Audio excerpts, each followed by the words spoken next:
ଦିଲ୍ଲୀ କ୍ୟାପିଟାଲକୁ ହରାଇଲା ଗୁଜରାଟ ଟାଇଟାନ୍। ହଁ ସାଙ୍ଗମାନେ, କାଲି ଗୁଜରାଟ ଟାଇଟାନ୍ ଆଉ ଦିଲ୍ଲୀ କ୍ୟାପିଟାଲ ମଧ୍ୟରେ ମ୍ୟାଚ୍ ହୋଇଥିଲା। ଏହି ମ୍ୟାଚ୍ ଦିଲ୍ଲୀର ଅରୁଣ ଜେଟଲୀ ଷ୍ଟାଡିୟମରେ ଖେଳାଯାଇଥିଲା।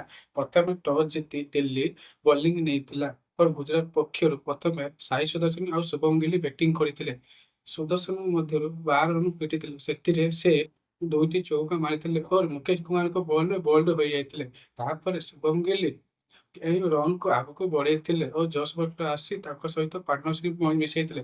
ଜସ୍ ବଟ୍ଲର 52 ରନ୍ ମାରି 4ଟି ଛକା ଓ 3ଟି ଚୌକା ମାରି ଲୁଙ୍ଗିନରିଙ୍କ ବଲ୍‌ରେ ଆଉଟ୍ ହୋଇଯାଇଥିଲେ। ତାପରେ ୱାଶିଂଟନ୍ ସୁନ୍ଦର ଆସି ମଧ୍ୟ 55 ରନ୍ ମାରିଥିଲେ, ସେଥିରେ ସେ 2ଟି ଛକା 6ଟି ଚାରି ମାରିଥିଲେ ଓ ଟିମ୍‌ର ସ୍କୋରକୁ ଆଗକୁ ବଢ଼େଇଥିଲେ। ଏଥିମଧ୍ୟରେ ଶୁଭମ ଗିଲ୍ 70 ରନ୍ ମାରି କୁଲଦୀପ ଯାଦବଙ୍କ ବଲ୍‌ରେ ବୋଲ୍ଡ ହୋଇଯାଇଥିଲେ ଓ ୱାଶିଂଟନ୍ ସୁନ୍ଦର ବି ମୁକେଶ କୁମାରଙ୍କ ବଲ୍‌ରେ ବୋଲ୍ଡ ହୋଇଯାଇଥିଲେ।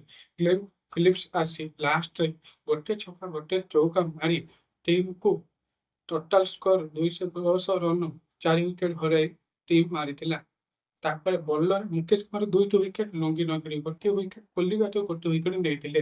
ଦିଲ୍ଲୀ କ୍ୟାପିଟାଲ ପକ୍ଷରୁ ପ୍ରଥମେ ପ୍ରଥମ ନିଶାକା ଆଉ କେଏଲ୍ ଓପନିଂ କରିଥିଲେ। ପ୍ରଥମ ନିଶାକା ପ୍ରଥମ ବୋଲିଂ ହିଟ୍ କରିବା ଷ୍ଟାର୍ଟ କରିଥିଲେ। ସେ 41 ରନ୍ ମାରିଥିଲେ, ସେଥିରେ ସେ ଗୋଟିଏ ଛକା ଓ 6ଟି ଚାରି ମାରି ପ୍ରସିଦ୍ଧ କ୍ରିଷ୍ଣାଙ୍କ ବଲ୍‌ରେ ଆଉଟ୍ ହୋଇଯାଇଥିଲେ। ତାପରେ କେଏଲ୍ ମ୍ୟାଚ୍‌କୁ ଆଗକୁ ନେଇଥିଲେ। ସେ 92 ରନ୍ ମାରିଥିଲେ, 4ଟି ଛକା 11ଟି ଚୌକା ମାରିଥିଲେ ଆଉ ସେ ରସିଦ ଖାନଙ୍କ ବଲ୍‌ରେ ଆଉଟ୍ ହୋଇଯାଇଥିଲେ।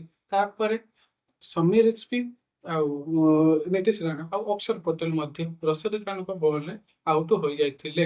ତାପରେ ଡେଭିଡ୍ ମିଲର ଆସି ମ୍ୟାଚ୍‌କୁ ଲାଷ୍ଟ ମୋମେଣ୍ଟ ପର୍ଯ୍ୟନ୍ତ ନେଇଥିଲେ। ପରେ ସେତିକିବେଳେ ଟିସନ୍ ମଧ୍ୟ ସାଇ ସୁଦର୍ଶନ ରନ୍ ଆଉଟ୍ କରିଦେଇଥିଲେ। ବିପ୍ରଜ ନିଗମ ଆସି ଡେଭିଡ୍ ୱାର୍ଣ୍ଣରଙ୍କୁ ଟିକେ ସାହସ ଦେଇଥିଲେ ଓ ପାର୍ଟନରସିପ୍ ଟିକେ ଆଗକୁ ବଢ଼ିଥିଲା। ସେଥିରେ ବିପ୍ରଜ ନିଗମ 2ଟି ଚୌକା ମାରି ଲାଷ୍ଟ ଓଭରରେ ବି କ୍ୟାଚ୍ ଆଉଟ୍ ହୋଇଯାଇଥିଲେ। ଏତିକିରେ ଡେଭିଡ୍ ମିଲର ଲାଷ୍ଟ ଓଭରରେ 2 ବଲ୍ 2 ରନ୍ ଥିଲା। ସେତିକି ମଧ୍ୟ ଡେଭିଡ୍ ୱାର୍ଣ୍ଣର ଏଇକୁ ଯିବା କଥା ଥିଲା, କିନ୍ତୁ ସେ ଗଲେନି। ଲାଷ୍ଟ ଓଭରରେ ସେ ବ୍ୟାଟ୍ ନ ବାଜିବାରୁ ଧାଇଁବାରୁ ସେ ୱିକେଟ୍ କିପର ରନ୍ ଆଉଟ୍ କରିଦେଇଥିଲେ। ଏତିକିରେ ଦିଲ୍ଲୀ କ୍ୟାପିଟାଲ 1 ରନ୍‌ରେ ଏହି ମ୍ୟାଚ୍ ହାରିଦେଇଥିଲା। ପରେ ଗୁଜରାଟ ପକ୍ଷରୁ ବସିର ଖାନ 3ଟି ୱିକେଟ୍, ମହମ୍ମଦ ସିରାଜ 1 ୱିକେଟ୍ ଓ ପ୍ରସିଦ୍ଧ କ୍ରିଷ୍ଣା 2ଟି ୱିକେଟ୍ ନେଇଥିଲେ।